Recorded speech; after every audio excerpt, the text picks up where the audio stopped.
Good evening, I'm Shane Jones, leading the news at 7. The days of taxi operators waiting outside the Bridgetown port and not getting any work may soon be over. Government is moving to ensure that taxi operators get a bigger share of the tourism pie. Tourism Minister Richard Seeley says he is pushing to get taxi operators onto the shore excursion program for the very first time. He made the revelation in Parliament while speaking on a resolution to grant the sum of $50 million towards the expansion of berth 5 at the Bridgetown port. Lisa Lord has more. For years, taxi operators have been complaining about scores of cruise ships docking at the Bridgetown port, but not one passenger getting into their vehicles. Instead, those passengers leave in buses owned by tour operators. Tourism Minister Richard Seeley says they are hoping to change this by getting the taxi operators onto the shore excursion program. He says he will be working with 150 members of the Bridgetown Cooperative as well as 75 independents to ensure that they are not disadvantaged by the bigger tour operators. The way the cruise industry is structured, okay, you have to be a part of the shore excursion program.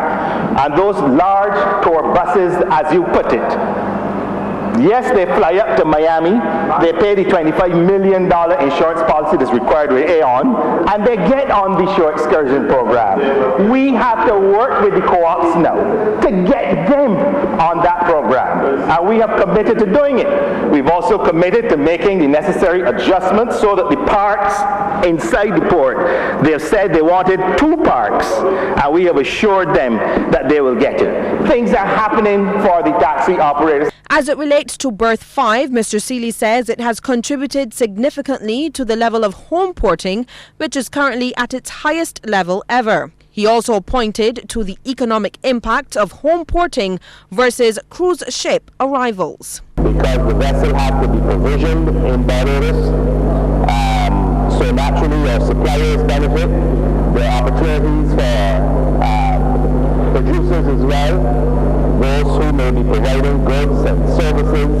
I also slew of people who would benefit because the cruise starts here and the cruise finishes here, Mr. Chairman. In fact, people you may be very familiar with, our farmers, our manufacturers, our importers, all have a chance to benefit from a home porter. Lisa Lord, CBC News.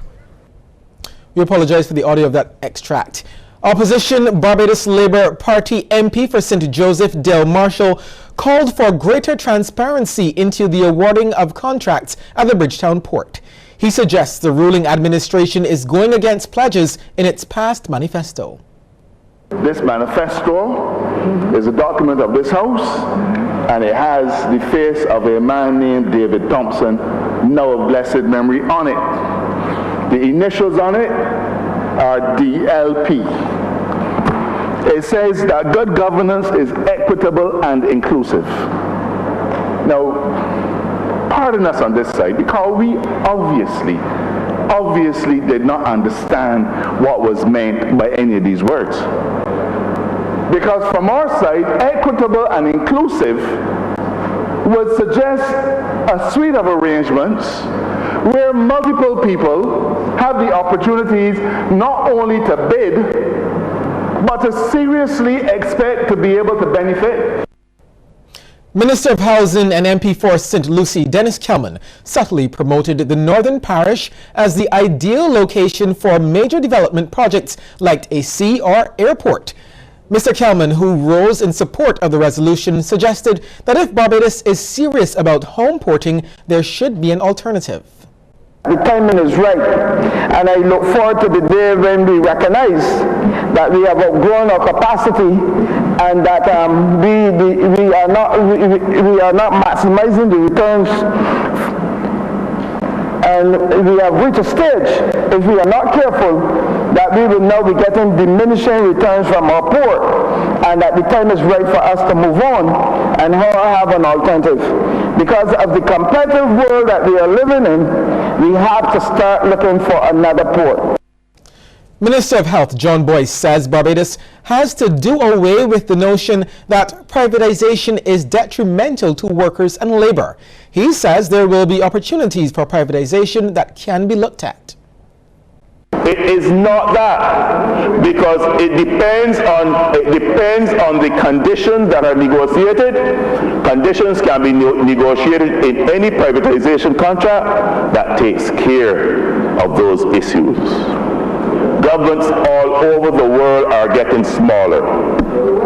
Governments all over the world are getting smaller, and in an effort to modernize and to transform our countries smoothly, quickly, and effectively and efficiently, we need to partner with the private sector.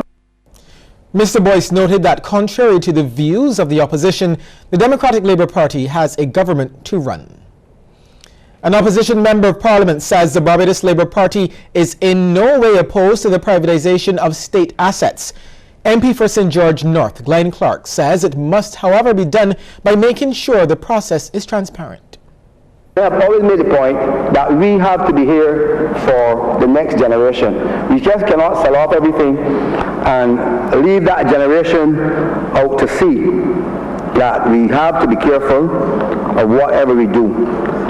Everything must be discussed, whether you're selling to private sector, because government needs money, and we are not standing in the way of government obtaining money, because we were able to privatize the ICBL, but we were able to do it in a way that Barbadians were given shares in the ICBL along with private sector.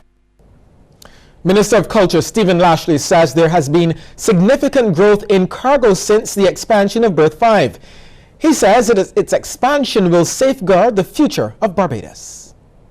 We are here debating the allocation of additional funds for a project that will be done to the benefit of Barbados in relation to the port. The construction of the additional berth at the port has allowed the port to achieve significant continued growth in the area of home porting and overall passenger growth. That's good, because we hear from the mouths of the opposition on a continuous basis that we should be engaged in medium-term strategy that will redound to the benefit of Barbados's foreign earning capacity. The estimates of income and expenditure will be laid in the House of Assembly next Tuesday by Finance Minister Chris Sinclair. Debate on those estimates will start on Monday, March 13th, when the House meets at 10 a.m. The umbrella body for local trade unions is making a case for workers with disabilities. General Secretary of the Congress of Trade Unions and Staff Associations of Barbados, Dennis DePisa, today announced that the Congress will be embarking on a year-long project called Employment of Workers with Disabilities. The project will be a collaborative effort between CITUSAB, the Barbados Council for the Disabled, the National Disability Unit, and the Barbados National Organization of the Disabled. In keeping the focus on awareness and education, Mr. DePisa is making a plea for job training for disabled workers. In promoting the call for engagement and empowerment of workers with disabilities, the Congress of Trade Unions and Staff Associations of Barbados calls on employers, including government, to provide job training and employment support. These workers ought not to be discriminated against when seeking employment or denied the promotional opportunities because of perceived notions that employers and or human resource managers may have. Mr. DePisa also suggests that research be conducted on the number of people with disabilities seeking employment and those who are actively engaged in the workforce. Operations Manager of the Barbados Council for the Disabled, Rosanna Tudor, believes that in addition to training for disabled workers, there is also a need for sensitivity training for non-disabled staff. If you're going to ask people to understand different disabilities and accept different disabilities and the abilities of all these disabilities, you have to also be sensitized to the different disabilities that you're going to be encouraging in the workforce. Right now, there are so many disabilities within the workforce that we're not even aware of, and they're still working. Okay, we'll take a short break here and come back with more news.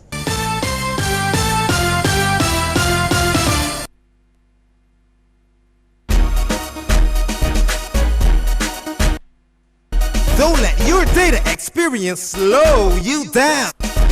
Step up to Digicel, Barbados' fastest 4G network, more than twice as fast as the slow network. Get more with Digicel.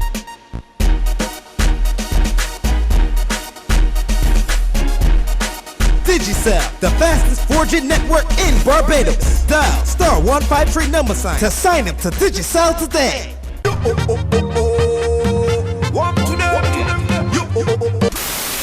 Yo, warm to them! Yo, it's your boy Ricky Diesel. Boom, we have the girls them like a pizzle, shizzle.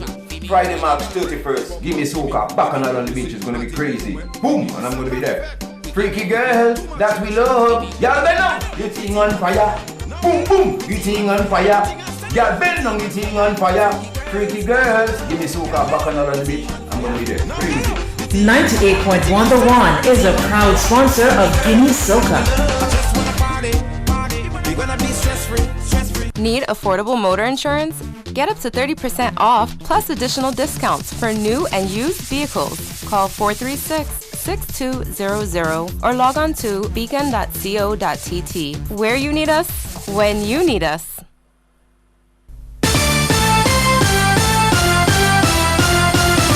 A government minister wants workers to change the way they regard sick days.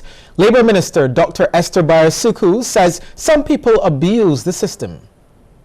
We know that that is embedded in the custom and practice in a lot of our organizations. And not to say that there aren't people who need it, but just to rethink the application of it. You know, it should be there for people who are sick. And but you know what has happened, it's been a concept that has been abused, and now everybody believes that I'm supposed to take I ain't get my sick days yet, and they don't say it with any pride that they haven't been sick for the year, but I ain't get my sick days yet usually means I have a few days coming to me, and not to be sick but to do other things. The minister was speaking at a meeting of the stakeholders of the proposed National Wellness Policy at Solidarity House. Quoting startling statistics, General Secretary of the BWU, Tony Moore, says such a policy is important because non-communicable diseases present a major developmental challenge for the country as they take a toll on the workforce and impose a burden on the economy. Non-communicable diseases, which include, as we know, heart disease and stroke, diabetes, cancers and chronic lung disease, account for more than 8 out of every 10 deaths in Barbados and account for more than 60% of the expenditure of the health care budget. Chairman of the Commission for Non-Communicable Diseases, Professor Sir Trevor Hassel, wants to see a society where healthy living is the easier and more affordable choice. And so though I subscribe to the view that in the final analysis it is a personal choice, I wish to re-emphasize the need for the creation of an enabling environment. Whether that enabling environment is provided by policies and legislation at the national level, or whether it is provided by policies and legislation at the workplace, and by the workplace I'm including, of course, educational institutions. The first tranche of money from the $50 million fund announced by government in the 2016 budget to assist small businesses has been disbursed to fund access. The agency, according to Minister of Industry, International Business, Commerce and Small Business Development, Donald Innes, has received $10 million to help foster growth of micro, small and medium-sized enterprises. He made the revelation during a members' meeting of the Small Business Association held at Bagnall's Point Gallery, Pelican Village. Note that I've directed the Board of Fund Access to exercise best management practices and business support policies in determining loans or grants to be disbursed. Simply put, ladies and gentlemen, this is no slush fund. And because we are almost in election period, it is no election gimmick either. This money has been raised from taxpayers of this island, and I therefore can't be part of any regime to ensure that there is any wastage. It was further revealed that between 1998 and 2016, Fund Access approved 1,706 loans, totaling $51 million. Mr. Innes is of the view that Fund Access must find ways to become self-financing. There should be no need to receive further subventions from central government or the Treasury. Currently, I believe Fund Access receives an annual subvention of $2.5 million from government. And it is my considered opinion that with this new level of funding, the agency must immediately find efficiency levels and engage in best loan and finance practices that will lead it to become self-financing. I expect, therefore, that the Ministry of Finance will, effect from April the 1st, be no longer required to finance Fund Access. Over the last few weeks, communities and schools across the island have been celebrating African culture. And as African Awareness Month comes to a close, the St. John Primary School has been focusing on Africa's contribution in science and the arts. Principal of the school, Omita Hines, says African Awareness Month helps brings a balance to the education children receive. In going through African studies and showing the importance of African contribution, I think that it exposes the children to more of their heritage and help them to be able to embrace what is the black side of them. Students at the school were eager to share some of the knowledge they gained. Africa is one of the biggest places in the world, and Africa is not always poor. People are not always poor and malnourished in that country, but they have also rich people and they have good housing and children get feed. Most of our foods and dances come from Africa. I wouldn't actually say your skin tone, but I would say your color. The final African Awareness Month activity at the St. Joseph Primary School was kicked up a notch. Staff and students at the school usually take to the streets of the surrounding districts for a parade. But this year, a motorcade was held to celebrate the school's victory in the primary school's African Awareness pageant. Students Imani Farabrace and Zane Cox triumphed over students from 7 other schools in the inaugural year of the competition. Coordinator of the pageant, Shelley Small, called for greater corporate support of the positive venture. To ask of just 2 prizes for our children was a hard challenge. Just 2 prizes. You know, I called business places, I sent in, I talked to persons, emailed them and all that, factoring them all of the information that I need just to get 2 prizes. It was a big challenge to get 2 prizes. And I would like that people to see this here as a worthwhile project, whereas that this is our history, this is our culture, this is something that we need to also keep going. This is where we are now and where we are going, and we need our children to know this. Coordinator of the African Awareness activities for the school, Sharon Ford, described the month as an enriching experience. It's vital that children know their history, know where we came from.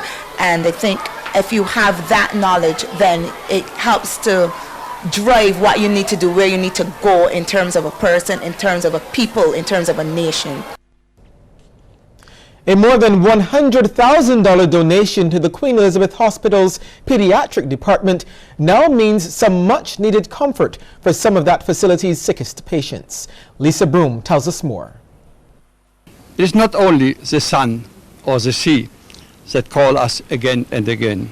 No, it is most of all the wonderful people of Barbados that make us feel every year a little bit more that we come home. That's Jost Reinhold and his wife Denise. They've been coming to the island every year for almost 40 years and have tried to find a way to say thanks to Barbadians for their hospitality. These 2 beds and an ultrasound machine that's on its way to Barbados is how they chose to do it. Head of the Pediatrics Department, Dr. Clyde Cave, says the equipment, worth just over $100,000, is an upgrade for the ward because it allows the children to be fully assessed bedside rather than having to be taken to the laboratory.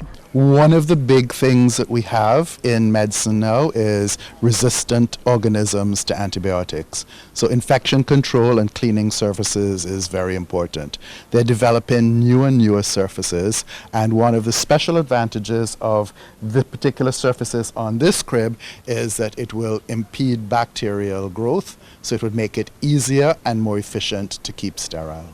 The beds also carry a scale that will be helpful when feeding the children, and the rails all around can be taken down, allowing caregivers full access to the patient. Germany's honorary consul in Barbados, Andreas Kusai, facilitated the donation.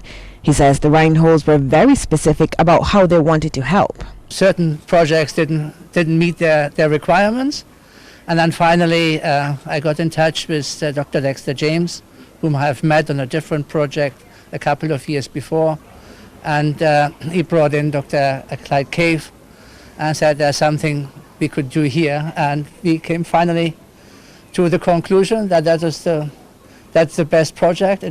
It got his approval. Children up to 5 years can be accommodated on the bed. Lisa Broom, CBC News. Still to come, a look at stories making headlines across our region.